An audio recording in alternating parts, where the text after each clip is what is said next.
بسم اللہ الرحمن الرحیم۔ حضرت عقبہ بن عامر جہنی رضی اللہ تعالیٰ عنہ سے روایت ہے، انہوں نے کہا کہ ایک دفعہ میں رسول اللہ صلی اللہ علیہ وسلم کی سواری کی لگام پکڑ کر ان گاٹھیوں میں سے کسی گاٹھی میں چل رہا تھا۔ آپ صلی اللہ علیہ وسلم نے فرمایا، عقبہ تو میرے ساتھ سوار کیوں نہیں ہو جاتا؟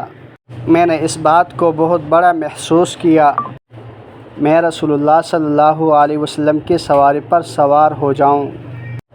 کچھ دیر بعد آپ صلی اللہ علیہ وسلم نے پھر فرمایا، عقبہ تو سوار کیوں نہیں ہو جاتا؟ مجھے خطرہ محسوس ہوا کہ کہیں آپ صلی اللہ علیہ وسلم کی نافرمانی نہ ہو۔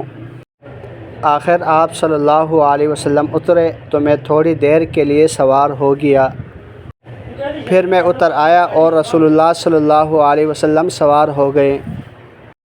پھر آپ صلی اللہ علیہ وسلم نے فرمایا، کیا میں تجھے دو بہترین صورتیں نہ سکھاؤں جو لوگوں نے پڑھی ہے؟ پھر آپ صلی اللہ علیہ وسلم نے مجھے سورہ قل اعوذ برب الفلق اور سورہ قل اعوذ برب الناس پڑھائی۔ پھر جماعت کے لیے اقامت کہی گئی تو آپ آگے بڑھے اور یہیں دو صورتیں پڑھی۔ پھر نماز سے فراغت کے بعد میرے پاس سے گزرے تو فرمایا، عقبہ بن عامر، تیری کیا رائے ہے؟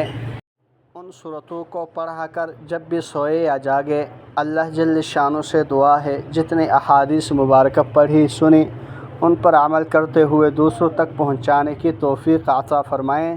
جزاکم اللہ خیرا کثیرا۔